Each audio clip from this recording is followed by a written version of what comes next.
Ho ho ho, welcome back to the Disney Plus Everyday Challenge, and we've started. This is the first in a series of 12 holiday episodes, Christmas episodes for 2024. Our first one is Home Alone, the Holiday Heist. This is the last Home Alone titled movie in this series that I have yet to watch. Well, I just watched it, I should say. This is from 2012. It is not the last in the series. The most recent one was a Disney Plus original, which was from 2021. We watched that a number of years ago. This is 2012. It's an hour and 31 minutes long, and yeah, this is the same formula. Since 1990, when the original Home Alone premiered in theaters, with Macaulay Culkin, Joe Pesci, Daniel. Why can't I say his name? But you know who I'm talking about. They created a genre in itself almost. It's a holiday movie that is a child left alone fending himself off from criminals with gadgets and elaborate traps that would make Fred from the Scooby-Doo series very, very excited. Yeah. So this is, and that was a John Hughes film. Wasn't it a John Hughes film?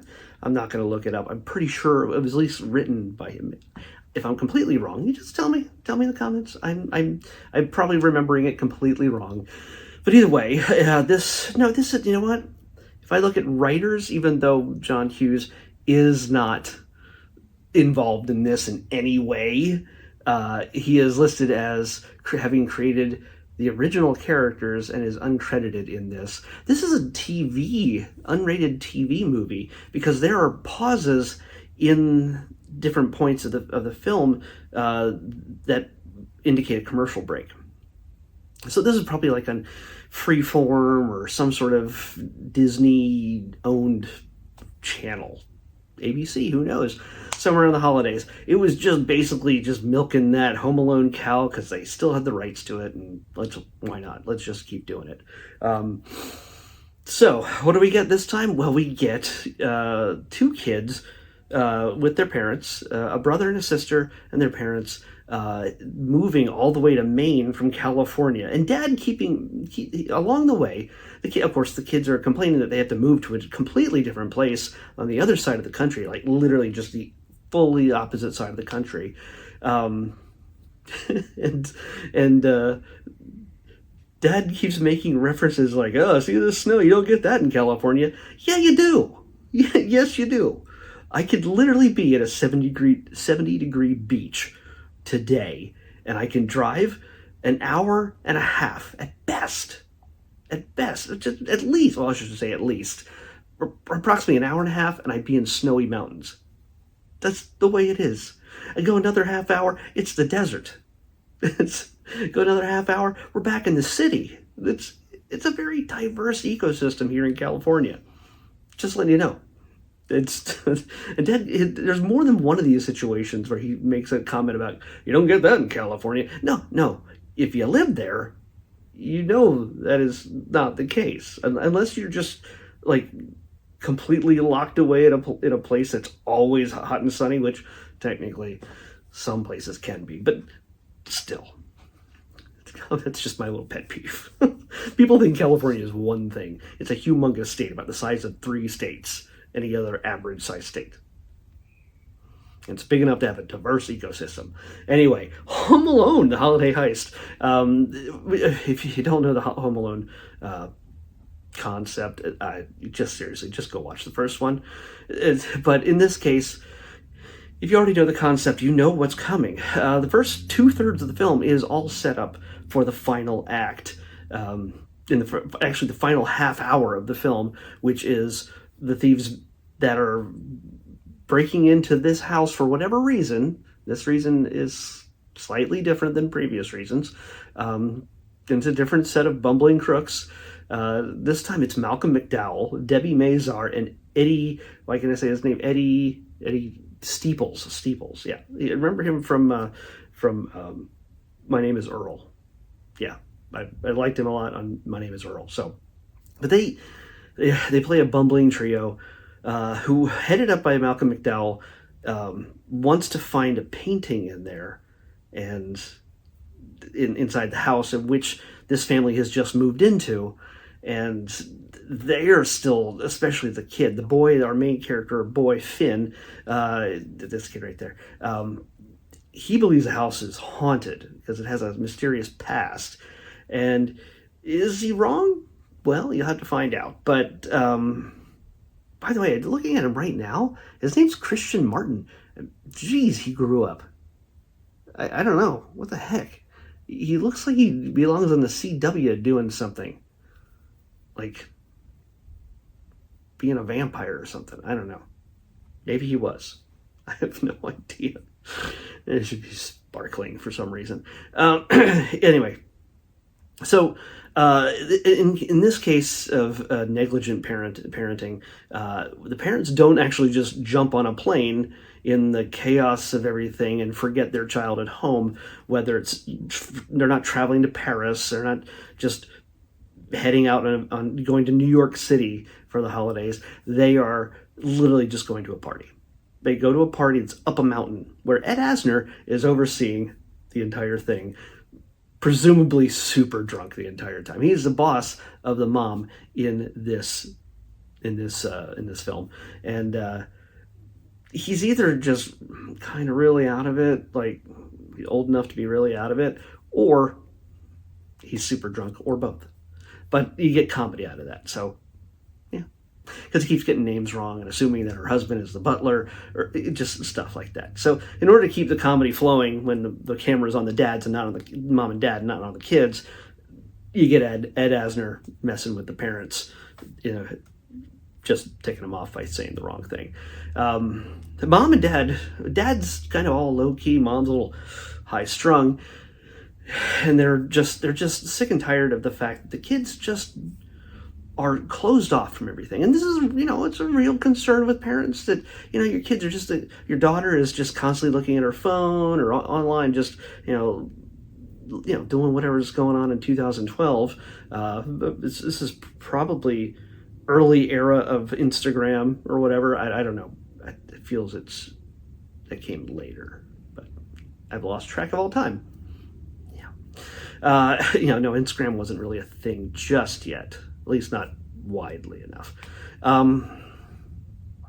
So we get the kid, the daughter's cut off, and she's just a teenager. Of course, she's just annoyed by everything and doesn't want to communicate with anyone.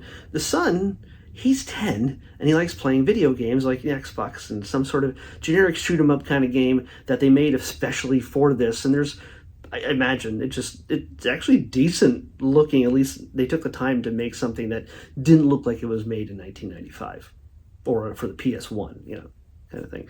So it's the kid's only friend is a guy he games against and who's never met on the internet. If you think that has some bearing on the storyline in the third act, yes, it does. Of course it does. But and that also, due to a series of misunderstandings, adds comedy. And it's actually one of the funnier bits in this, even though it's fully predictable. It's well performed, and it's elevates the comedy. By the way, I'm not saying this is a great film by any stretch of the imagination, but it has a decent caliber of cast, and honestly, you can't. There's a decent caliber of cast, and everybody's just doing their best. And it's not horrible, but again, it's fully predictable. There is a 10-year-old that is somehow super able to just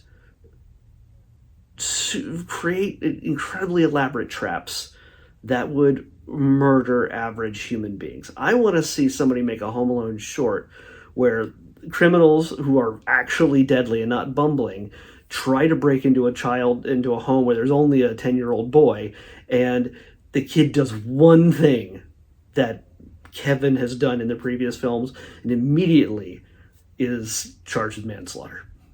It turns out really sad. The kid is just destroyed that he's just murdered a person.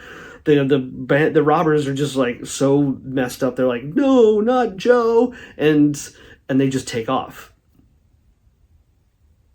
Because and the kid is just left with a corpse in the house until parents return home hours or days later.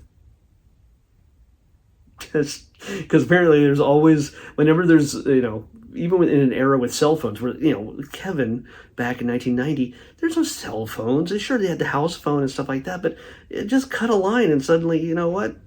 Kevin's not talking to anybody. But in this case, Finn and his sister, by the way, also home alone. Trust me, there's a lot of stuff with ghosts. Not real ghosts, but it plays into the story. There's a valuable painting. There's a bootlegger's safe.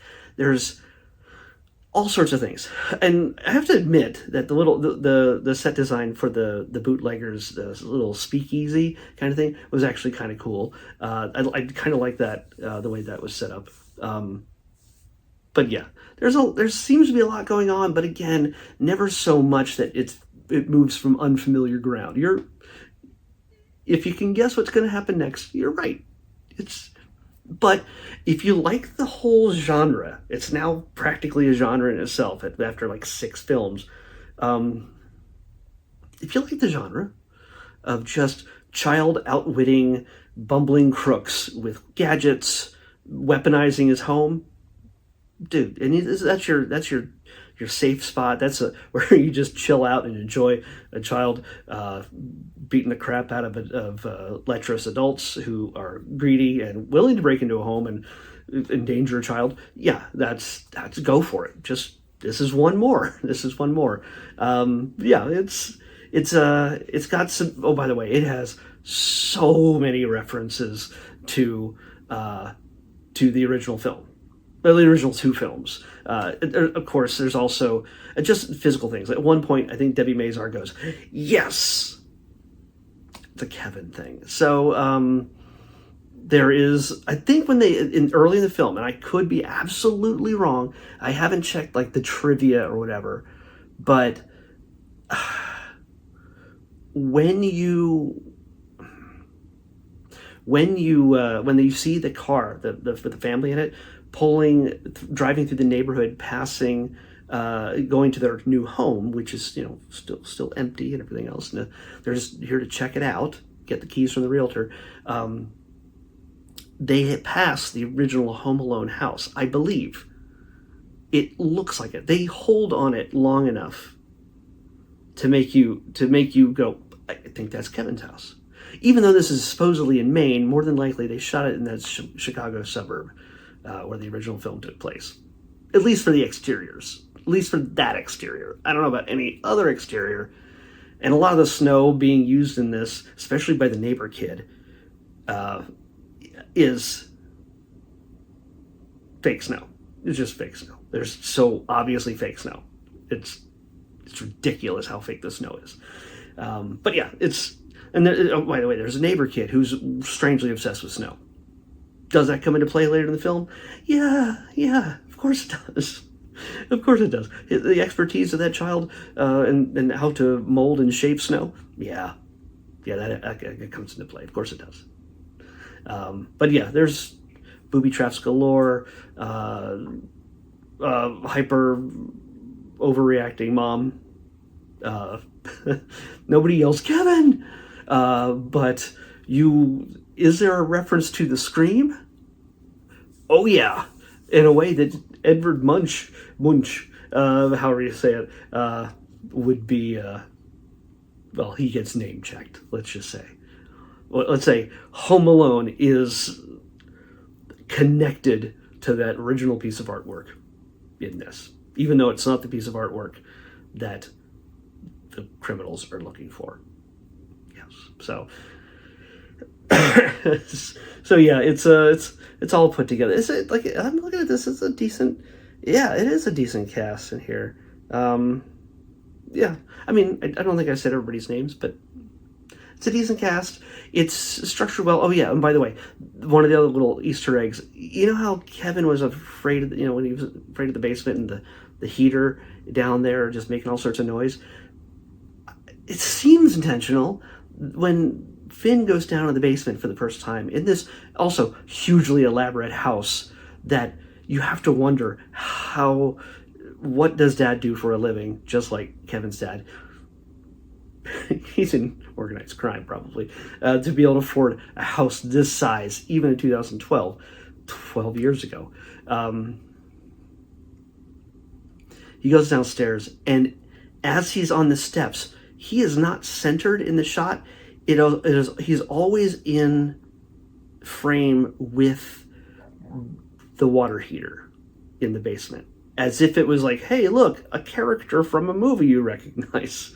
It's like Finn's sort of in the foreground. In the background, there's the water heater. I might be just reading into it. It might be just accidental, but it's like as if maybe that water heater is coming back for revenge or something. I don't know. But yeah, it's lots of silliness. Yeah, if you could, again, you could probably just take a drink every time you see or hear a Home Alone, original Home Alone or Home Alone 2 reference. Thankfully, a certain president didn't show up this time. Although there is a reference to a Republican president, Ronald Reagan gets name-checked a number of times. So, yeah. So that's all I can say about this. I've beaten this to death, but it's not going to be your favorite Home Alone movie, but it holds its own in its own way. So, but yeah, check it out if you need to complete the entire Home Alone oeuvre for now. I'm sure they're going to make another one at some point. So I'm sure Macaulay Culkin's kid, when he gets old enough, he or she, with Brenda Song or something, gonna put him in a movie. Kevin will be the dad that forgets his child, and that child will somehow be the trap genius.